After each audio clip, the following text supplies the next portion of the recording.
besting President Trump in both Michigan and Wisconsin. Now we're awaiting potentially significant results out of 2 of the 6 states that are still undecided. We expect new vote totals tonight in Arizona, where Biden is leading, and in Georgia, where the race has dramatically tightened. This comes as Biden is close to the 270 electoral votes needed to win the contest, locking up 253 compared to 213 for Trump. The Trump campaign filing legal charges now in multiple states as the numbers seem to be working against the president. But nothing is final, not yet, as votes are still being counted right now. Let's get a key race alert. And 2 of the battleground states. In Arizona right now, where there's 11 electoral votes, 82% of the estimated vote is now in. Biden is leading Trump by some 92, almost 93,000 votes, 51% to 47.6%. That's Arizona. In Georgia right now, where there's 16 electoral votes, President Trump is leading Biden by almost 46,000 votes, but that has dramatically shrunk, 49.9% to 48.9%. Let's check in with our reporters who are on the scene for us. Kyung La, first to you in Phoenix. What's the latest there?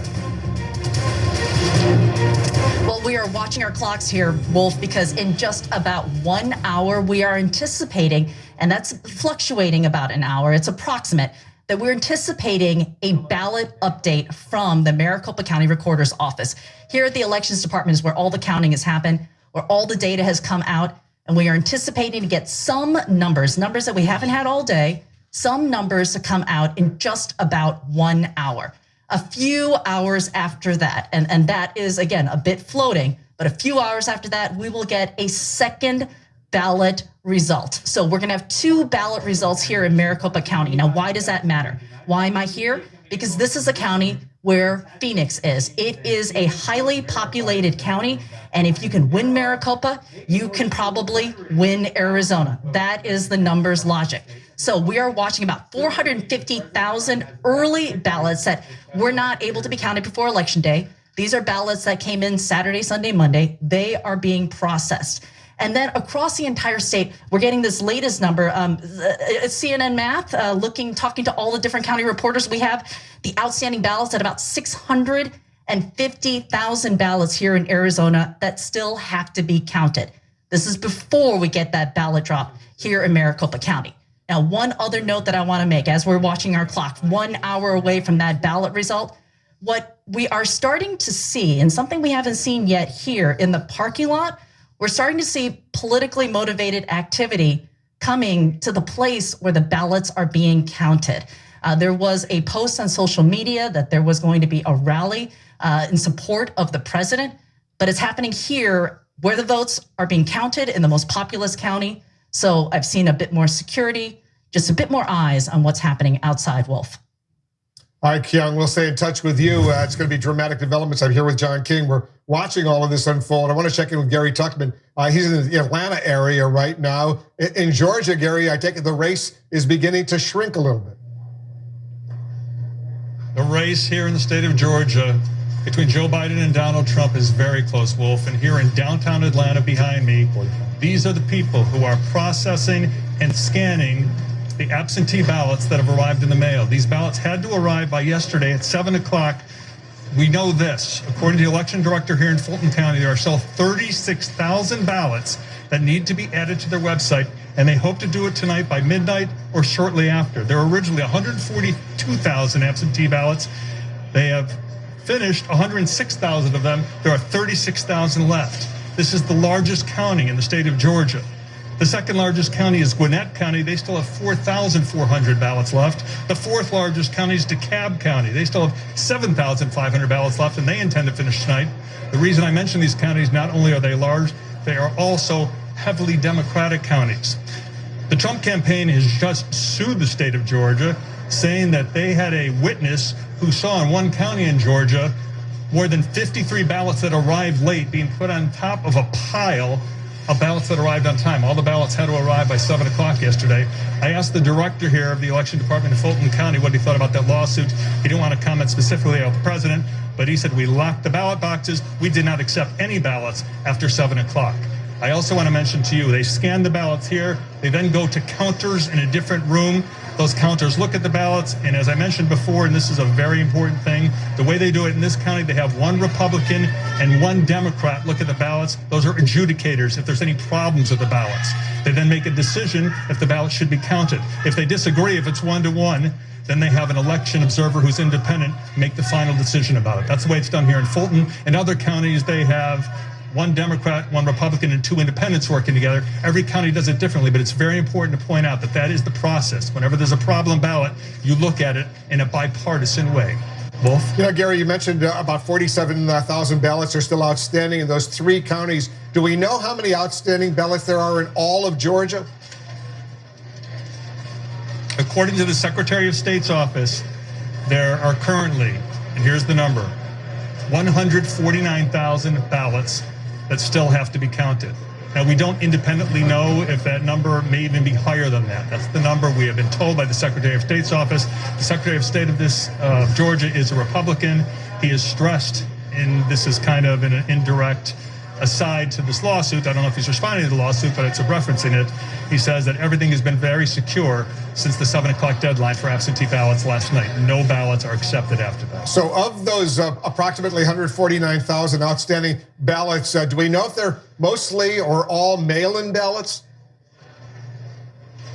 Yes, they are all absentee mail-in ballots. There are some other ballots that come in that are problem ballots that haven't been mailed in. It's a very small number, but you could rest assured that most of this 149,000 is mail-in ballots, and the state of Georgia says they all arrived in time by 7 o'clock last night to be counted. Very interesting indeed. We'll get back to you, Gary. Thank you. Excellent work. You know, John King, if we take a look at the numbers in Georgia right now, Trump is ahead by 46,000 or so votes. If there's still 149,000 outstanding ballots, who knows what could happen? Right, and those are mail-in ballots, and the Democrats like those mail-in ballots. Democrats like those mail-in ballots. We've watched more ballots counted today, and we know that disproportionately, at a much higher rate than a statewide total, Joe Biden is winning those ballots so far. Doesn't mean he will as we get to the finish line. So let's walk through slowly what we're talking about. About 149,000 ballots, according to the Secretary of State. Again, these numbers are bounced around. That's not to say anything's going wrong. These officials are trying to do the best they can, checking in with all those counties. So the Secretary of State at this hour says 149,000 left. Well, that tells you Joe Biden, if he performs very well, it's a steep hill, but he can catch up, right? There's enough votes. So then we come over here to the just shy of 48,000, right, that Gary just noted. Where is Gary? Gary is here in Metro Atlanta. Let me turn this off so I can zoom this out for me. These may wave away a little bit, but just remember, just shy of 48,000, right? Fulton County, that's part of it. Atlanta, that's where Gary is. Look at just look at the percentages. Joe Biden needs to run it up with these remaining ballots to catch up to the president. Well, he is running it up in Fulton County. So 36,000 more ballots to be counted here. Joe Biden has been winning 70% plus of those ballots throughout the day. You see that there. So again, if you're in the Biden campaign, it's a narrow window, but you can get through if your math continues the way it's going. Gary mentioned DeKalb County over here. Guess what? More ballots to be counted here. I think 4,400, I believe he said. 83%, right? Joe Biden is getting 83% of those ballots so far. So you're counting those ballots here. That's why the math works. And you just go around Gwinnett County was the other county he mentioned. Joe Biden's total, not as great here in the full count. But again, if you're getting 58, 60%, maybe in the mail-in ballots it's a little bit higher, maybe it's a little lower. But it just shows you in the metro Atlanta region, as you bring these counties back into play, 36,000, 4,400, 7,500. There's some math here in this deep blue area here to make up some votes. And that's not all the votes. That's not all of them. I'm going to blank this out just a little bit. I mispronounced this earlier. We know in Houston County, it's not Houston County. My apologies to the people of Georgia. I said this wrong earlier. We know, again, there's the earlier couple thousand were still out here, and the president is doing well here. Doesn't mean he's going to catch up when these votes are counted. Doesn't mean they're all his or 55% of them are his when it's counted. But let's be fair to the president. There's some ballots for him out there too in these smaller red. That's why we need to count them all. And then you come over here, Chatham County along the coast. There's been some arguing between the state Republican Party, the Trump campaign, and the counters here, the county here about the count. We'll watch that play out. But if you look here right now, again, 57% for Joe Biden to 41%, 87%. So you have more ballots to be counted here as well. Joe Biden needs to do better, statewide needs to do better than that 58%. But remember, that's the full count of everything counted so far. We do know in the mail-in ballot so far, his rate of return has been higher than that. So that's just why, look, look how close this state is. 49.9 to 48.9. There's a history here going back to the governor's race. Stacey Abrams lost. Brian Kemp won that race. A lot of anxiety with Democrats thinking that the votes weren't counted properly, that the system, that not enough attention was paid to the integrity of the system. Well, guess what? Everybody's watching now. We'll watch this play out. 49.9, 48.9, 45,000. Remember, Wolf, in the early morning hours, that lead was 6 digits. It was way higher than that. And so it's shrinking down now, which is why you count them to the very end. We got another key race alert. Speaking about shrinking down, look at Pennsylvania right now. Donald Trump's lead over Joe Biden has gone down to some 200,000 now. It was 600,000 earlier today, 600,000. Now it's down to 200,000. Trump has 51%. Biden has 47.8%. John, 88% of the estimated vote is in. So the president's lead has gone from about 600,000 down to 200,000, and there's still lots of votes out there. And what makes this late counting interesting, I would say fascinating, at a campaign headquarters, a source of great tension, is where we know it is, in the sense that, again, come into the city of Philadelphia and you bring it up, we still have 70% estimated reporting. Well, look at this math. Joe Biden is getting 79, close to 80% in the city of Philadelphia to 20% for the president of the United States. They still have a lot of votes to count in Philadelphia. Remember, look at Joe Biden, 457,000 right now, close to 458,000.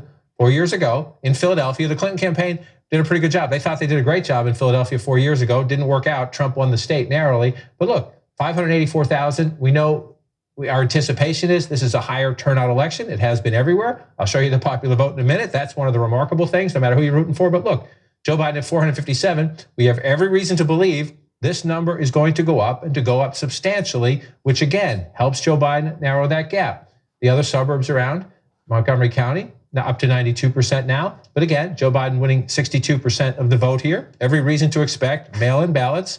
We'll see if it changes. But Joe Biden is winning these votes. So as you count them, a little bit more conservative, a little more close race, but still 13, 14 points, Chester County there. Joe Biden's going to rack up some votes. And we don't want to spend all our time in Southeast Pennsylvania. This is where most of the votes are. But if you come up, here's a Trump County, Luzerne County, up to 94% now. So again, in these states, we're going to go through them all. There are places where it's possible the president picks up some votes. It's not as populated as Philadelphia and the suburbs around it, but there could be some votes here. It helps you offset it if it's happening. Or these could be mail-in Democratic votes, even in a Republican county that the president carried. That's why we have to count them and find out. And then lastly, I just want to come out to Allegheny out here in Western Pennsylvania in Pittsburgh. Again, 89%. That means 10, 11% of the vote is still out.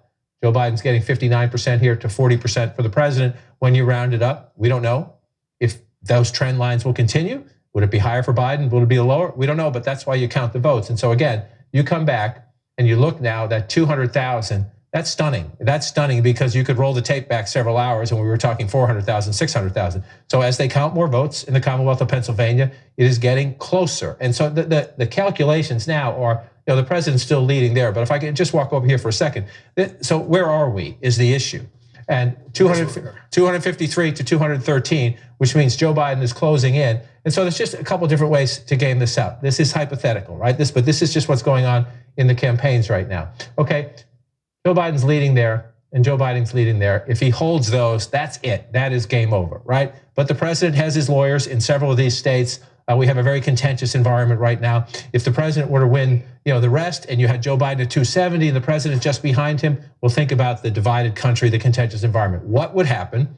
What would happen if Joe Biden could come back in Georgia and come back in Pennsylvania? Then you get above 300. So, the president's lawyers will still have their questions, but you're in a very different political environment.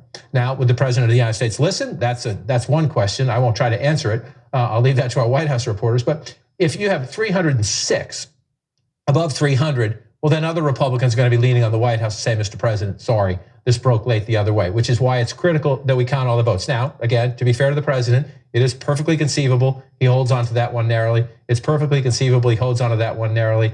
Perfectly conceivable. We expect he'll hold on to that one. And we know the president is going to win Alaska when we count the votes there. And we know the president at the moment is leading in Maine's 2nd congressional district. Maine awards them by congressional district. So it is also possible, if Joe Biden holds his leads here, that he's the president-elect, or at least in theory, he's the president-elect. We have some litigation, demands for recounts maybe, challenging ballots somewhere, and the country waits for that to play out at 270 to 268, which is essentially where we are, polarized even divide. So we know these are the two that could clinch it. Most of our attention right now is going to go to Nevada and Arizona, because if Joe Biden wins them, they get him to the finish line. But how these other states play out is going to say a lot in the next maybe 24 hours, maybe 48 hours, maybe 72 hours about the balance in that electoral count and the political mood, if you will, the political leverage back and forth that we see evidence and displayed at the White House. And we'll see if we can make some more projections in the coming hours right here as well. Jake, over to you.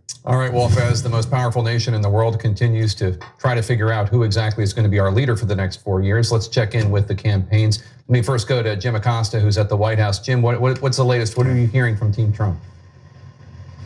Yeah, Jake, I think it's fair to say there is some high anxiety inside the Trump campaign about Georgia. You heard John King just talking about how that gap is narrowing in Georgia between Joe Biden and Donald Trump. I am told by a Trump advisor, looking at the numbers right now, this advisor is saying this is a jump ball in the state of Georgia. Earlier, this advisor was telling me, no, they felt like Georgia was going to be fine, that it was going to be close, it would tighten here as these ballots are counted.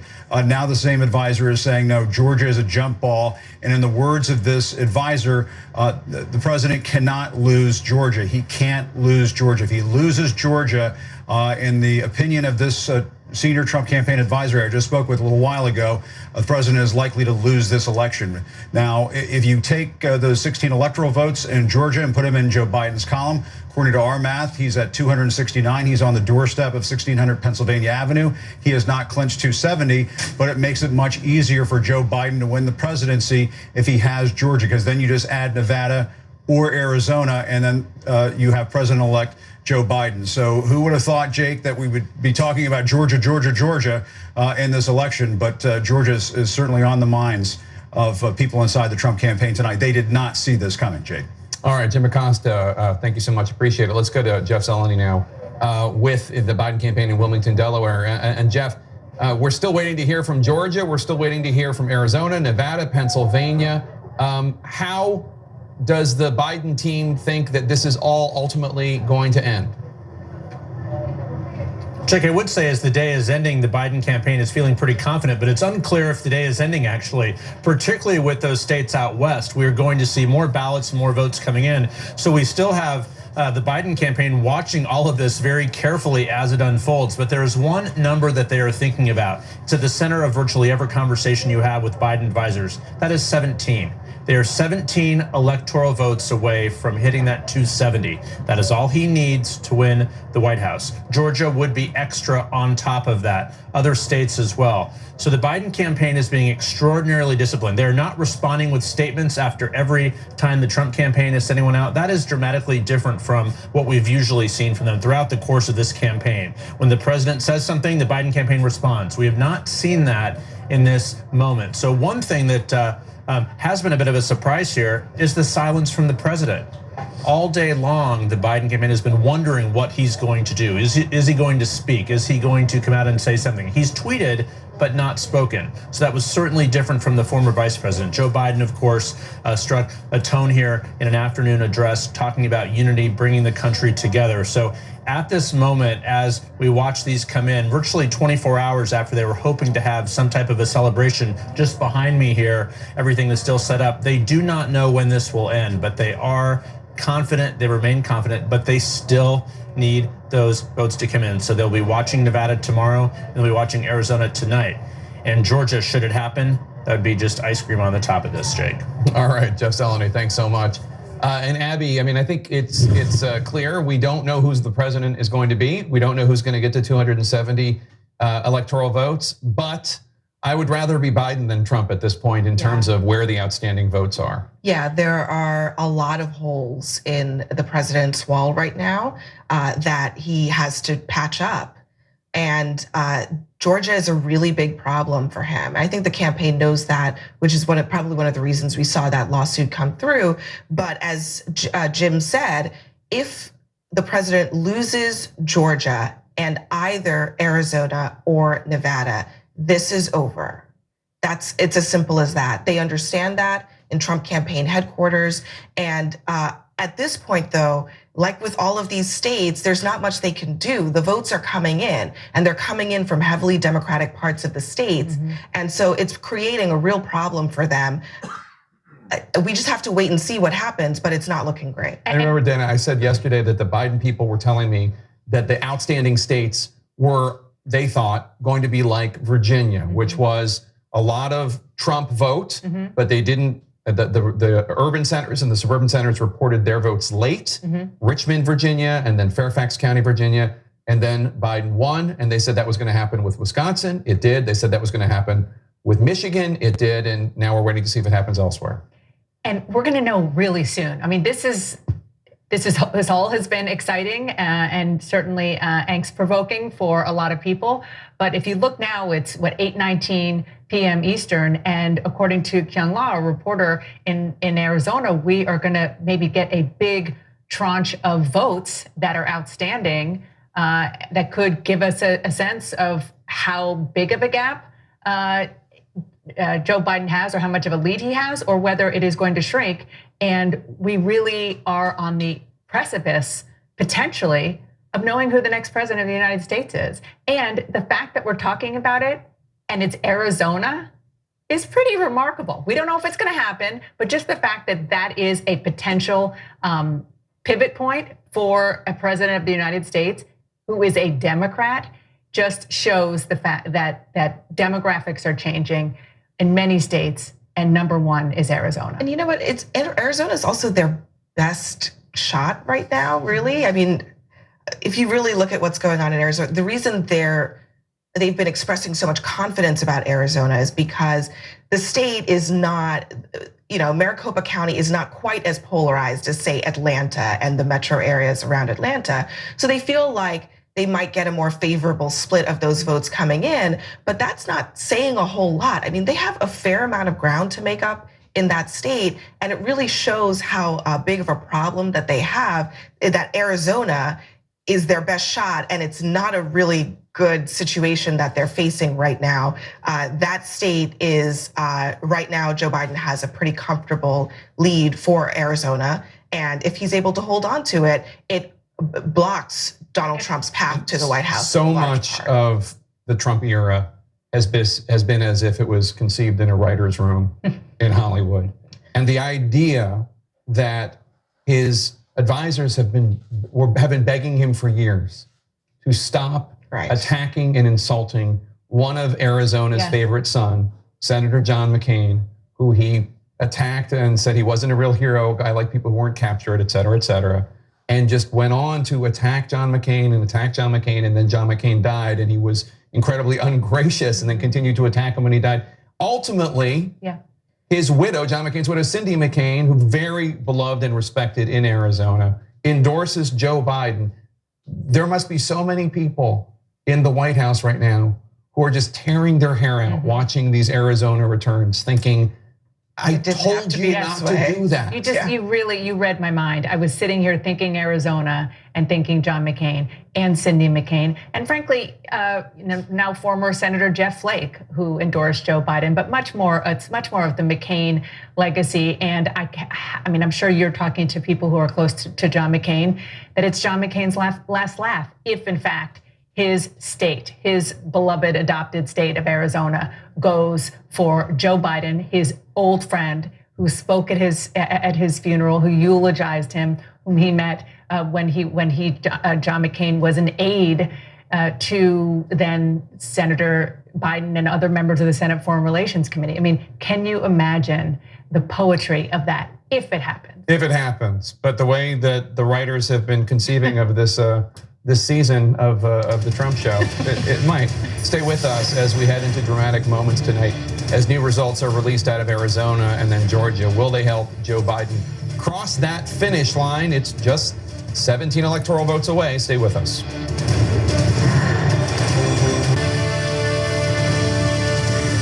All right, take a look at this first, the Electoral College map, where things stand right now. Biden has 253 electoral votes. Trump has 213. Remember, you need 270 to be elected president of the United States. Biden is getting very, very close. Let's take a key race alert right now. three battleground states. In Arizona right now, with its 11 electoral votes, 82% of the estimated vote is in. Biden is still ahead. He's got more than 92,000, almost 93,000 vote lead over Trump, 51% to 47.6%. We're told in the next half hour or so, we're going to get a whole bunch more votes out of Arizona. We're going to see where that goes. But take a look at Georgia right now. Look at how it's narrowed so dramatically, under 40,000 now. Donald Trump's lead over Joe Biden in the state of Georgia is 39,817. 95% of the estimated vote is in. 16 electoral votes only hours ago. That lead was in the hundreds and hundreds of thousands. Now it's down to 39,817. And look at the lead, how it's shrunk in Pennsylvania for Donald Trump as well. It's down to 195,953.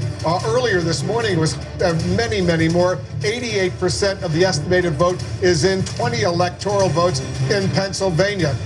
Very dramatic developments. We're watching those three states very closely, Pennsylvania, Georgia, and Arizona. Let's check in with Dana Bash. She's got a closer look at the balance of power in the U.S. Senate. What are you learning, Dana? That's right, Wolf, and we have a projection to make in the state of Michigan, and that is that incumbent Democrat Gary Peters will go on to another term in the U.S. Senate, defeating Republican challenger John James. This is a back-and-forth race, but the Democrat has eked it out. So let's see where the balance of power is. Democrats have 47 seats. Republicans have 47 seats. 6 seats remain to be called. Remember, Democrats need 4 seats to take back the Senate. That's exactly where they were when they started this race. Let's look at some of the tight races right now. Arizona.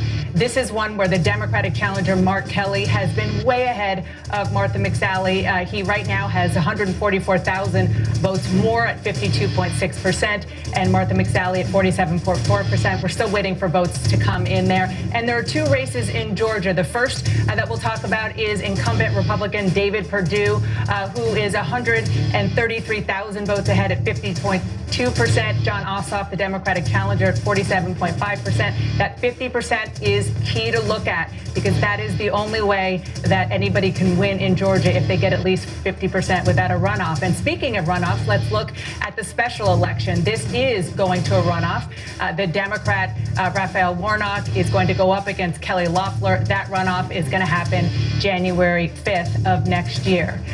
So let's look at some of the other tight races that we have yet to call right now. North Carolina, incumbent Republican Thom Tillis is ahead. He is 96,000 votes ahead at 48.7%. The Democratic challenger Cal Cunningham at 46.9%. 94% of the estimated vote in there. And in Maine, the Republican incumbent, Susan Collins, had what many saw as the fight of her life. She is ahead, by our count, 52,000 votes at 50.3%. Sarah Gideon at 43.0%. Sarah Gideon has conceded that race. We have yet to call it. We're waiting for more votes to come in. In Alaska, Dan Sullivan, the incumbent Republican, has a significant lead. He's ahead by 53,000 votes, 62.9%, and the Democrat is trailing pretty significantly. And then let's look one more time, Wolf, at the balance of power right now. Democrats have 47 seats. Republicans have 47 seats.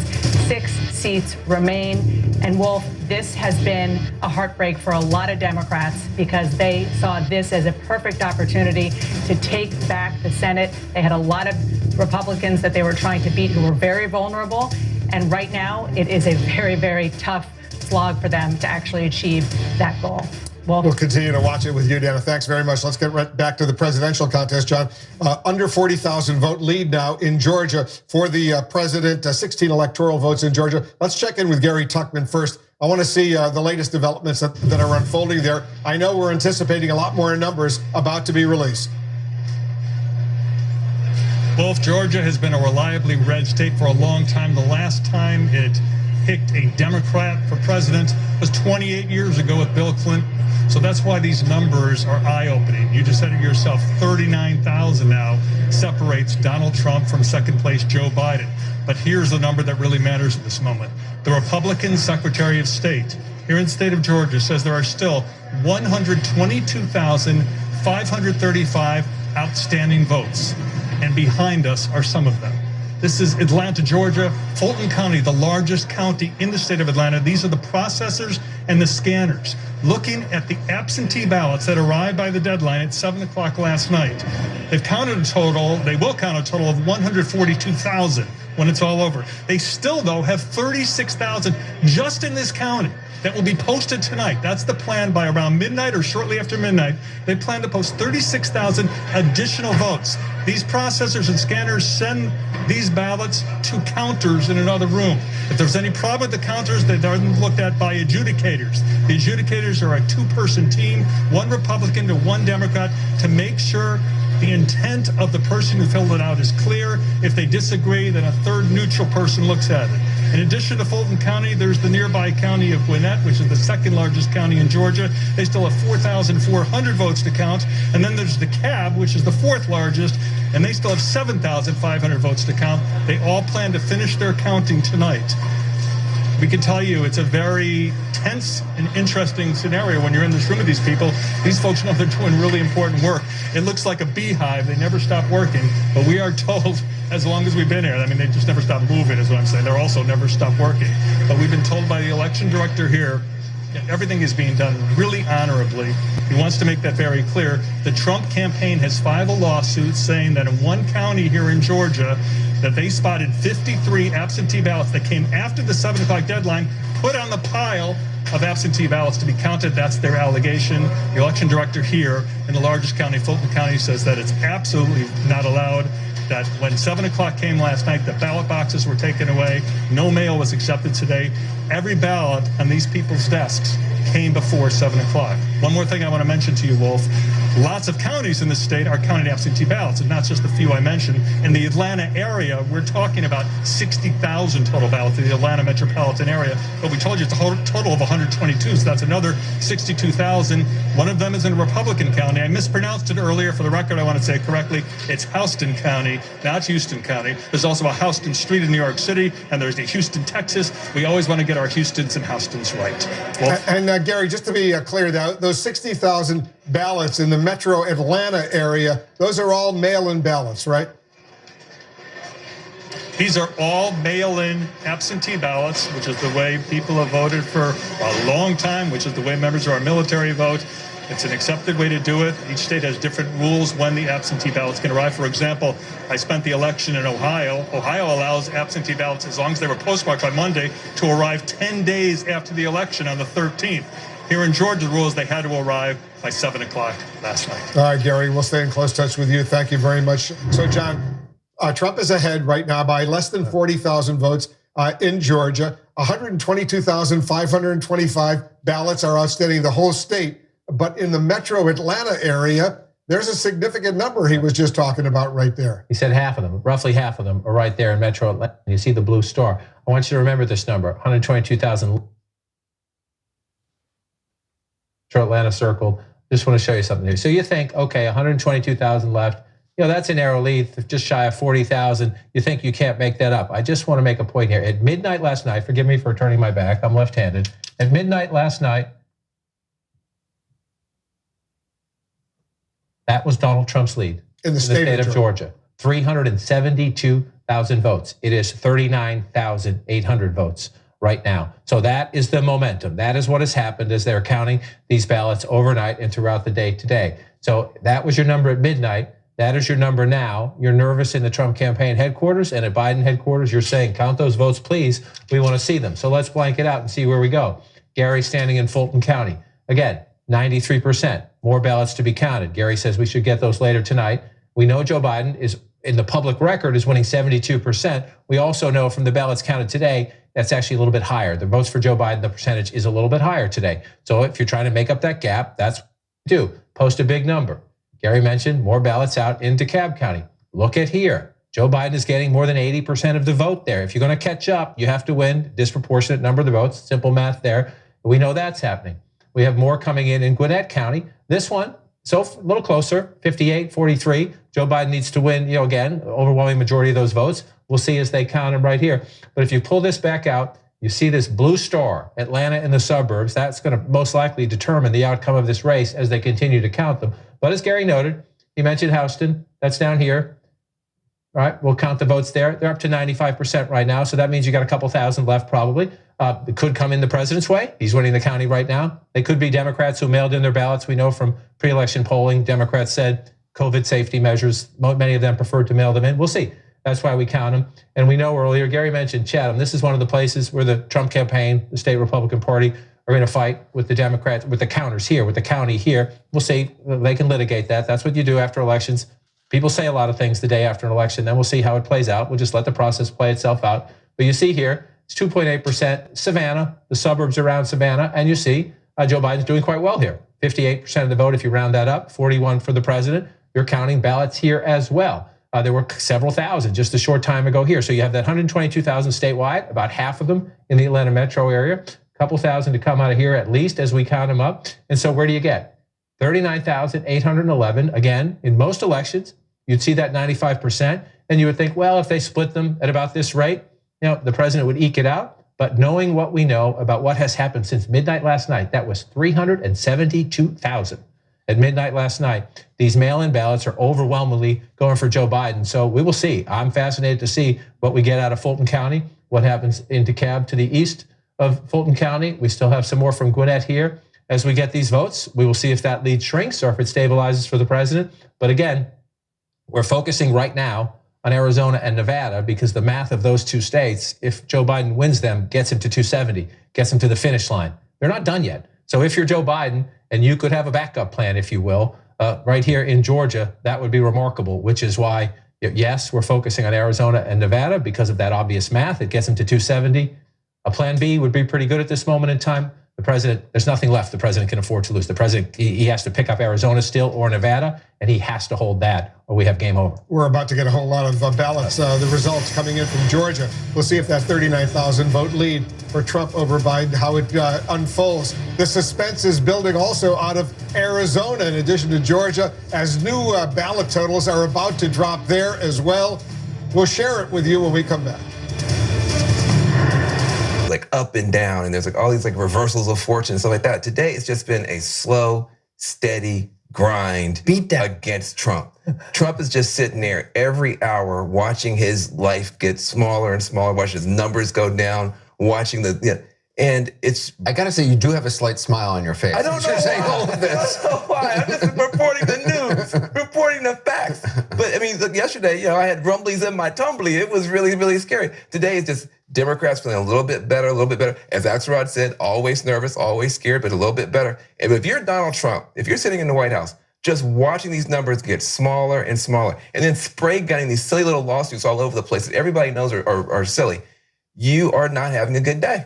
Well, and our reporting from the White House is that even Donald Trump is telling allies with whom he's speaking, saying, look, I'm not so sure these lawsuits make that much of a difference. Yeah. I mean, he kind of understands that, I believe. Generally don't. Yeah, they're silly. Well, they overwhelmingly unless there's something to sue for, right? Well, I mean, there's also, look, a lot of what he always does has to do with positioning. It's and right now he's trying to hold a place. These suits are a way of saying there's still a chance here. We can still fight these things. But if Georgia goes, it's not over. But and I mean, we were saying if Arizona went, Georgia has 5 more electoral votes than Arizona. I mean, that would be a devastating blow. So which means love the blue wall, but that means Lucha in Arizona and Stacey Abrams in Georgia brought the Trump presidency down. If that happens, in other words, if you're still waiting for Pennsylvania and you get Arizona and Georgia, Stacey Abrams and Lucha wind up having the biggest impact at the end of the thing. Unbelievable. And Georgia was so overwhelming last time, over 200,000 votes. So if Republicans are very nervous now about taking it, it says something. It says something about those Senate races that may be coming up. And I think you're right. I think Stacey Abrams may have had a lot to do with it. Someone made this point earlier, though. I mean, in Arizona, if in fact Joe Biden gets Arizona, it just shows. I mean, President Trump has gone after John McCain from the beginning. This is still partly John McCain sending a message back. I think Cindy McCain's ad. Cindy McCain's ad in particularly in that Maricopa County area, I Devastating. think must have been very, very powerful. I mean, the number of times that President Trump has just gotten in his own way of, Winning. of winning Yeah. is extraordinary. Well, I spoke with an ally of the president's who said that they had tried to talk him in to pursuing Cindy McCain, trying to make peace with her in some way because they understood how important she was and they knew where her head was, and that he refused. He just couldn't get over himself with that. And Cindy McCain, I'm not sure Cindy McCain would have accepted his entreaties to sort of make up, but he didn't. And it is kind of the ultimate, in a way, the ultimate revenge of John McCain should that state go and also the ultimate revenge of black women, because it's not just Stacey Abrams. Yeah, African American women across the board, up and down. When this is all said and done, an unbelievable phalanx. I mean, really, not just a backbone to be the Democratic Party.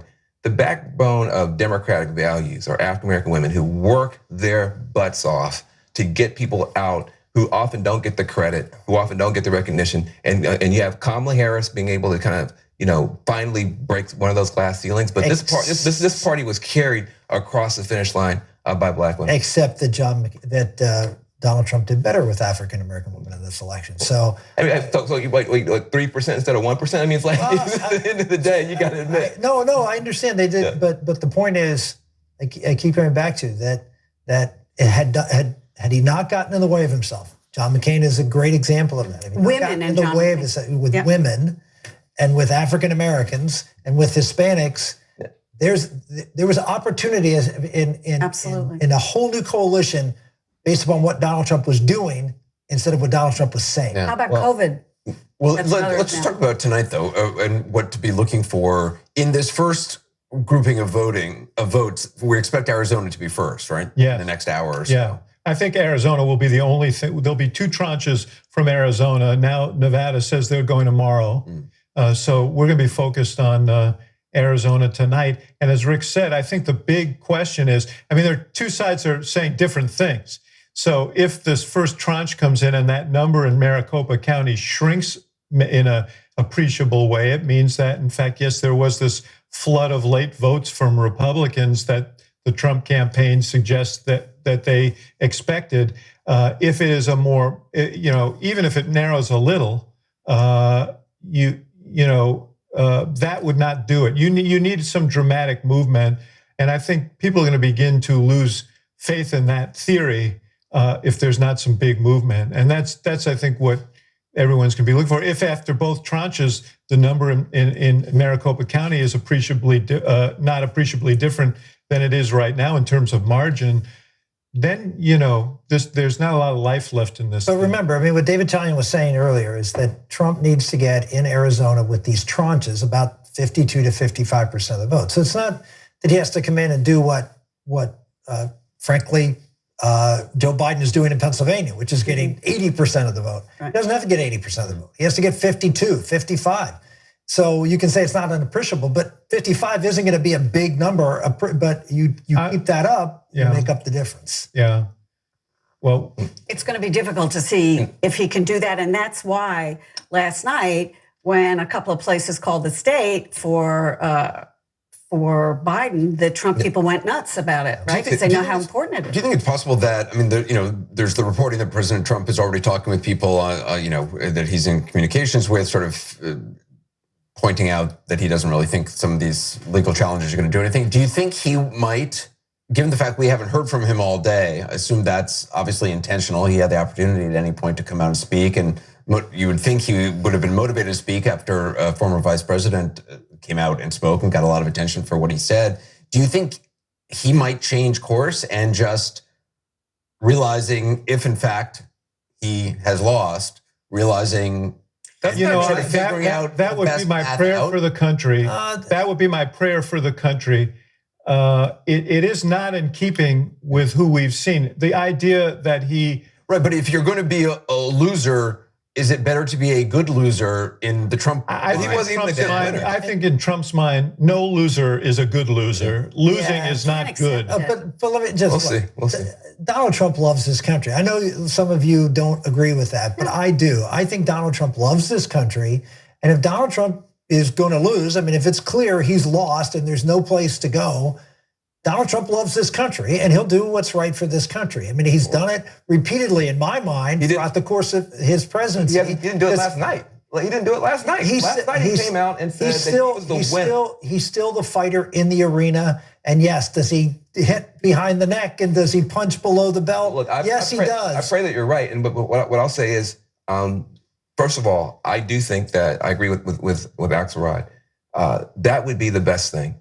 And I believe in second chances, redemption. That's my whole deal. If he does do that, if he does come out and just concede graciously, I think there should be no recrimination. Democrats should accept that and be bare. I'm just saying. Good luck with that. And it's just as likely Democrats will accept it as he'll do it. But I'm just saying that if that does happen, I think that we should accept it. I think the fear that we have on the Democratic side is that he has said so clearly that the only way he could lose is if it was rigged, and then he has a whole bunch of people who are geared up.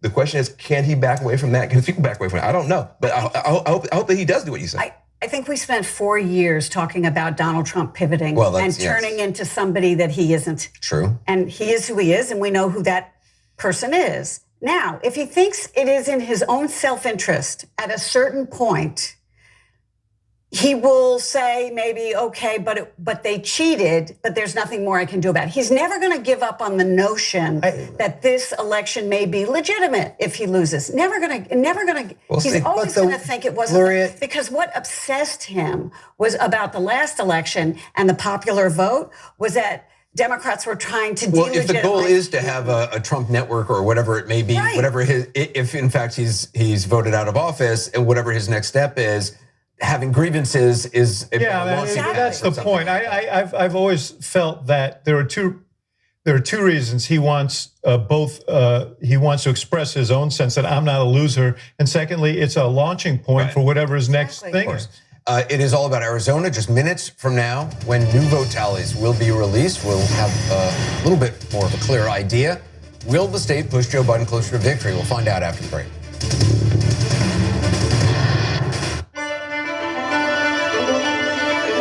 做口罩算是一个应急的生产线，在我们启动这个项目10天左右的时间，星展银行就来了解我们企业的需求，也及时的为我们提供了金融方面的支持。那么现在 Look at these 4 states, starting with Arizona, 11 electoral votes, 82% of the estimated vote is in. Biden is ahead of Trump by almost 93,000 votes right now, 51% to 47.6%. In Nevada, with its 6 electoral votes, 86% of the estimated vote is in. Biden is ahead there as well, but only by 7,600 votes or so, 49.3% to 48.7%. In Georgia right now, the Trump lead has dramatically diminished. 16 electoral votes, 95% of the vote is in. Trump is up by nearly 40,000 votes over Biden, 49.8% to 49%. He was up by more than 300,000 votes overnight, now only less than 40,000. In Pennsylvania right now, where there's 20 electoral votes, 88% of the estimated vote is in. Trump remains ahead by about 196,000 votes, 50.9% to 47.8%. Let's check in with Kyung La. She's in Phoenix right now. Kyung, I understand we're about to get a whole lot more numbers from Arizona. Emphasis there is about to. We anticipate at any moment that we are going to get our first real look at where the ballot count is here in Maricopa County. I'm standing in the belly of the beast. This is where the counting is happening in the most populous county in Arizona. This includes the Phoenix, Arizona population. This counting is still going on. You can see that we have adjudicators over here still looking at the ballots that need to have some type of, oh, we're just hearing now. I'm gonna hit refresh.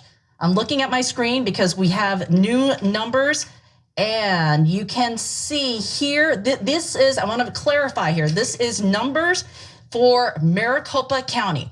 Joe Biden at 887 457.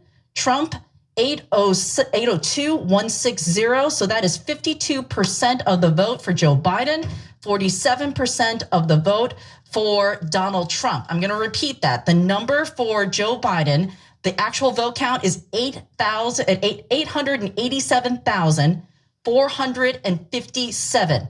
That's 52% of the vote here in Maricopa County. I want to stress that's Maricopa County. For Donald Trump, President Trump, we have 802,160, 47%. So there is a 5-point spread here. It is very tight here in Maricopa County. The advantage though for the vice president, who is at 52%, President Trump at 47%, a 5-point spread that has fluctuated a bit ever since we started watching the returns last night. But it is tightening here in Maricopa County. It is the reason why Maricopa County is so important is because this is the most populous county in the state of Arizona. It is a growing population. How Maricopa goes will mean how Arizona goes. You have to win it here if you want to win in the rest of the state. That is a conventional political playbook here. Is it possible to not have that happen? Anything is possible, but it is extremely unlikely.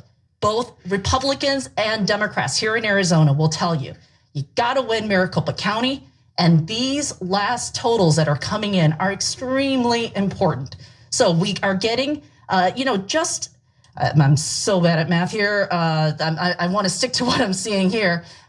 What we're looking for here is what's gonna happen with the next ballot release as well, Wolf. That is expected in the next few hours or so. All right, stand by, Kyung. We got a key race alert. Now let's show our viewers what's going on in Arizona with these new numbers right now. 84% of the estimated vote is in.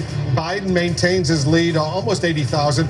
Vote lead, 79,173 over Donald Trump. 50.7% in the whole state, not just in that county. 47.9% for Donald Trump. John King, let's talk a little bit about what's going on. Biden still has a very significant lead in Arizona. Right, and so you're up to 84% of the estimated vote. We have to keep going, right? So every time you get new votes, you figure out, has it changed the dynamic of the race? You look at the new numbers in Maricopa. Again, 52 if you round up, 47 if you round up. That's a close race. As Young noted, close race here in Maricopa County. I just want to go back and look. 4 years ago, the president carried Maricopa County. Remember, the third-party candidate, especially Gary Johnson in Arizona, did quite well. So the president was at 49%. And Hillary Clinton at 46 if you round up. So you come up now, Biden on top. That is part of the suburban shift in the United States of America. And the suburban shift in this particular state raises the potential. Joe Biden leading right now in what would be a flip. Donald Trump carried the state 4 years ago. Joe Biden leading now. The challenge simply is, well, if every time we get new votes, Joe Biden is on top, even if it's just a little bit on top, he's leading in the race. And so that's the dynamic now. When you're in the lead, you just need to come out one more than the other guy every time we add votes, and you're going to make it through the night. The question is, what else is, where else? We'll get more from Maricopa County. I just want to look again in Pima County, the Tucson, Joe Biden's winning by even more right now, leading by even more right now. So we have some votes out there as well. You would expect him to add here. And that's the challenge as we go through Pennsylvania, as we go through Georgia, and as we go through Arizona. Joe Biden just needs to essentially 50+1 the rest of the way. The lead might narrow some, but he'll get there. And then, of course, then we're going to look next door. Hold on one moment. Before we leave Arizona, you and I are going to talk to Katie Hobbs, the Secretary of State of Arizona once again. Secretary of State, thank you so much for joining us. So tell us what's going on in Arizona. We just got the new numbers from Maricopa County. What's the latest? How much more of an outstanding vote is there in your state? Well, it's around 600,000, and right before the ballots that were just uploaded, there were 420,000 outstanding ballots in Maricopa County. I don't know how many ballots they just uploaded, and so that doesn't answer the question of how many outstanding there were. But before 7 o'clock, before just now, there were around 600,000 in the state. They just uploaded, I think, about 80,000. In Maricopa. That's okay. The number that we just got. Okay, so if I'm doing my math right, then they're down to 340,000 outstanding in Maricopa County. So there's still plenty of votes left out there. John King has a question for you. Go ahead, John. I just want to walk through where are the rest. Obviously, Joe Biden's leading in Maricopa County right now. So if you're the Biden campaign, the more votes there, the better for you. At least you think that. How about Pima County, where Joe Biden's leading by even more than in Maricopa? How many of the outstanding are in Pima? Do we know? Just over 90,000 are in Pima County. Right, and so I just want to pull out so people can see the statewide map, Madam Secretary, in terms of these more Republican counties. If you're the Trump campaign, you're trying to make this up. What about Yuma County? Do we know how many are out there? Yep, it looks like about 18,000 in Yuma County. So you're seeing smaller numbers. This is what we have to follow. Excuse me for interrupting, Madam Secretary. But as we go through, Wolf, the blue counties where Joe Biden is leading have a higher percentage of votes. And as we move up in La Paz, is that about the same or is that fewer? La Paz is much fewer. It's less than 1,000. Less than 1,000. So you see, and again, this is a place where the president is running quite well. So as you watch it out. So, and Madam Secretary, just I pulled out to the whole statewide numbers. Obviously, you move up here, up in the Flagstaff area, Coconino County. How many up there? 13,000. 13,000. So again, in a place where Joe Biden is running ahead is where you have the bulk of the votes. Don't mean to put you on the spot, but do you have any sense of when we're going to see the rest of these? Maricopa said that they are going to do another upload later tonight, 10:30 our time, so 12:30 for you guys. And then they have said that they're going to do 7 o'clock every night until they are done.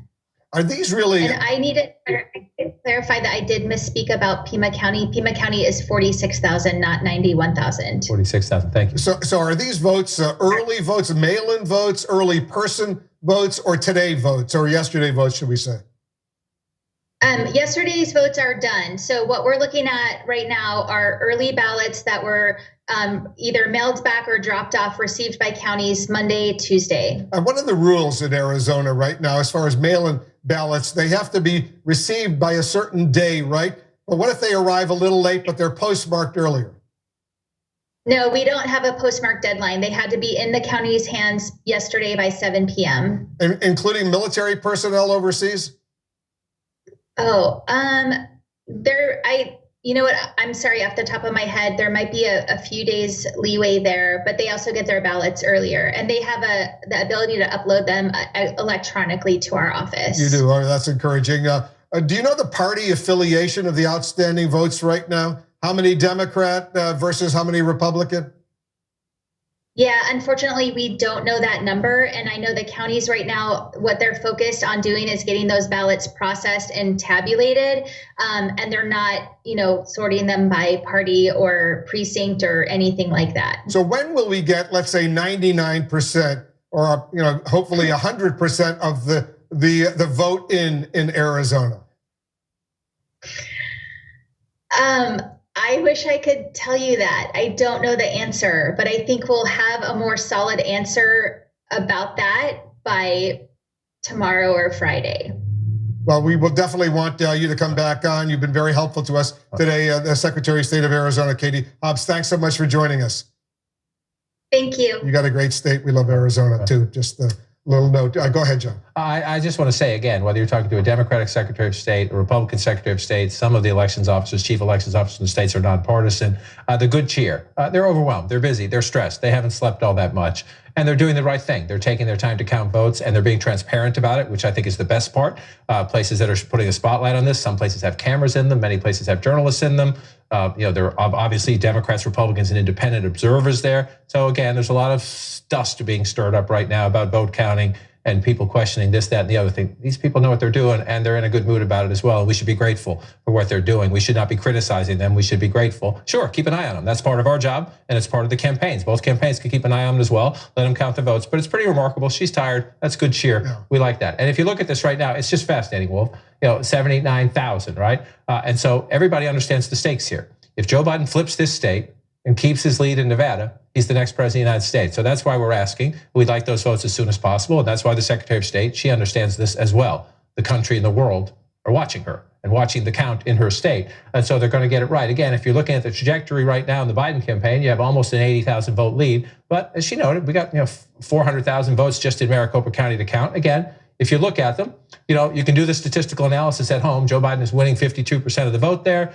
These are, absentee ballots. The expectation is he'll stay somewhere in that ballpark, but you don't know that until you count them, right? And so that's why you have to count them. You have to narrow that down a little bit. You're not comfortable to project the state until you get a little closer, especially in this uncertain election where you had, again, people vote by mail, people stand in line and vote early, some people using Dropbox, the people who came out and turned out in a natural way on election day like you normally do it. So the different states are dealing with different issues, and we're always cautious. You'd be even more cautious in an environment like this and just count votes and figure it out. But again, it's 80,000 votes.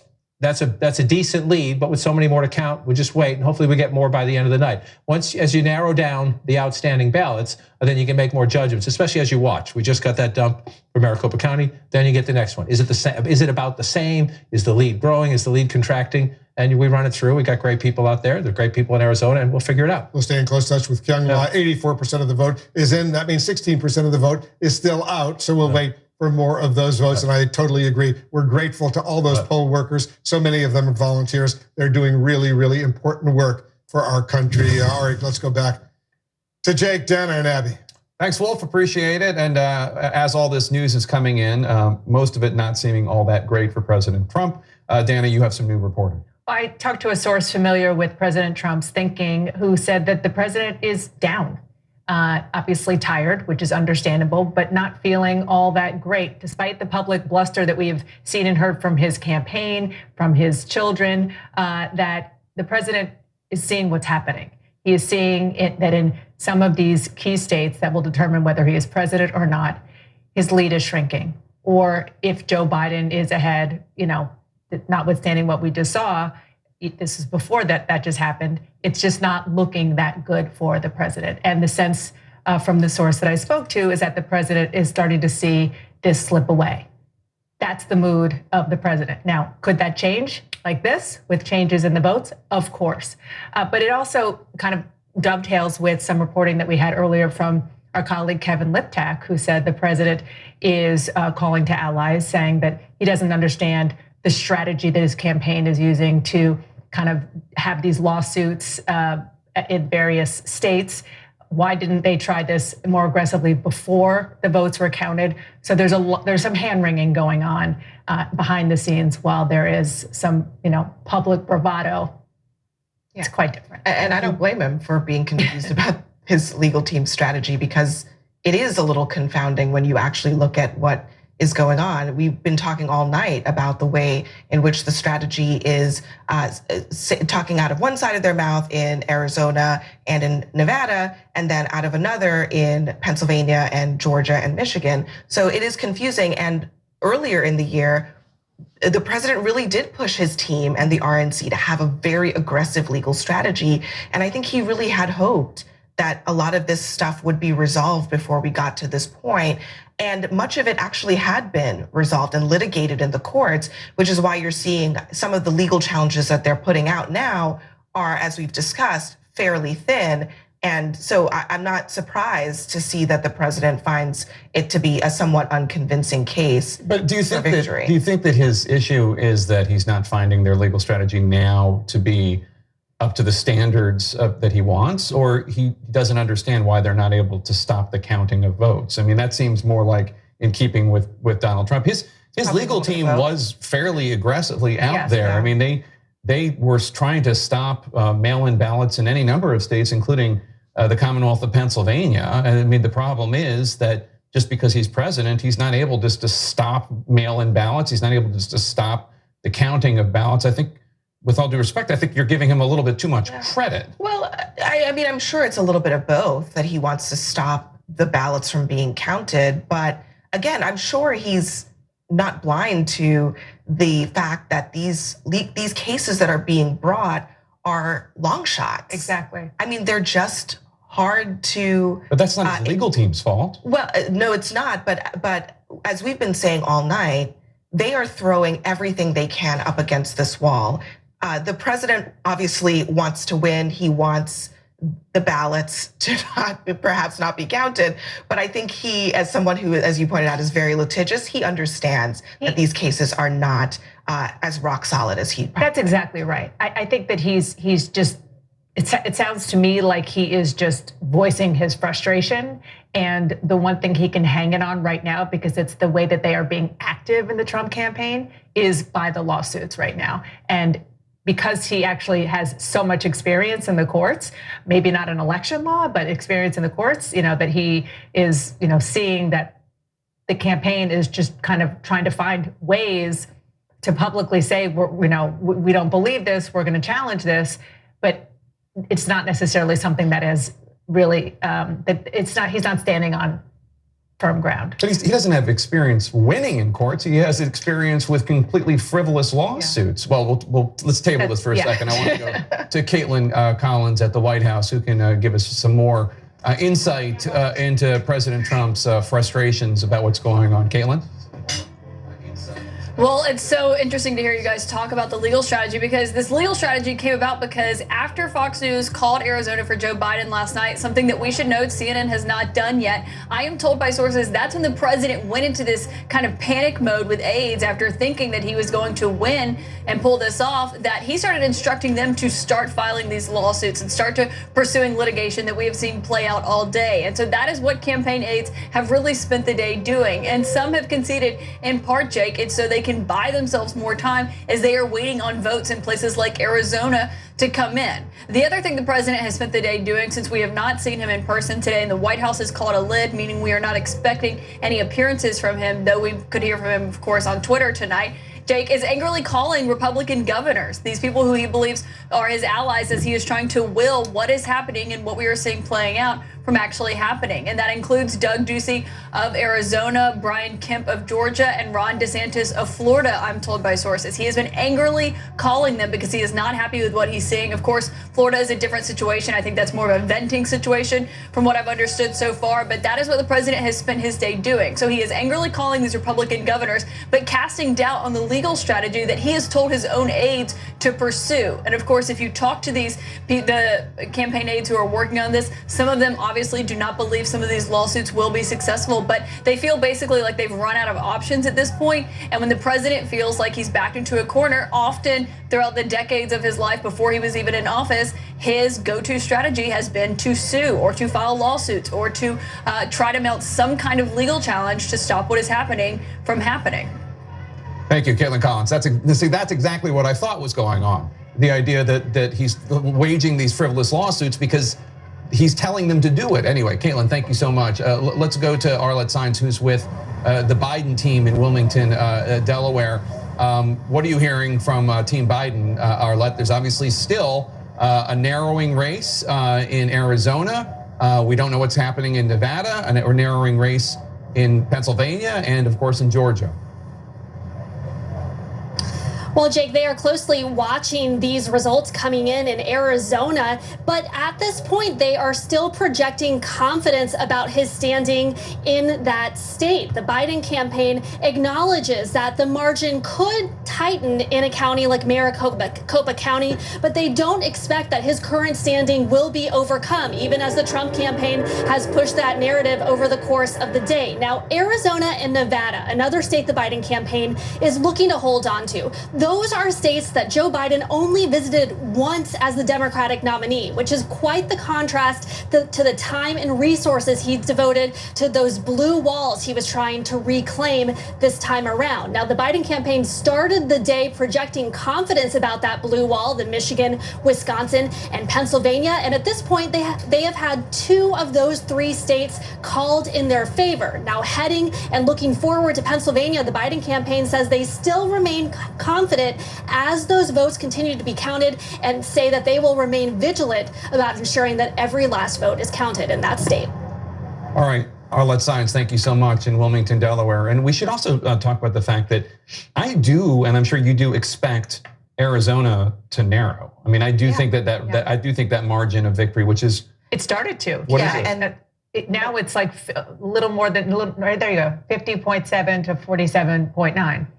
And the Biden campaign, they also expected to narrow, but they believe that he will win. So yeah, it's not going to be a blowout in Arizona, but the question is, can President Trump make it up with the votes that are outstanding? And we got a relatively small tranche of votes earlier tonight. It narrowed a little bit, but it's the split based on what we know from Maricopa.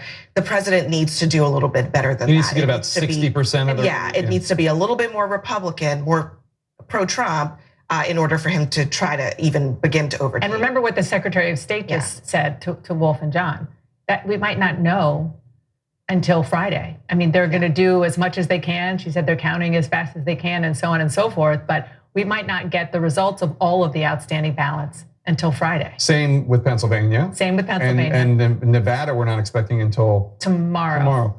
But it's funny that you clarified yourself there on the Republican votes versus pro-Trump. No, explain. Because even on a good day, right? I don't like assuming that party affiliation is going to translate into votes. But if you dig into a little bit of the exit polls in the state of Arizona, you see something interesting that we were talking about. President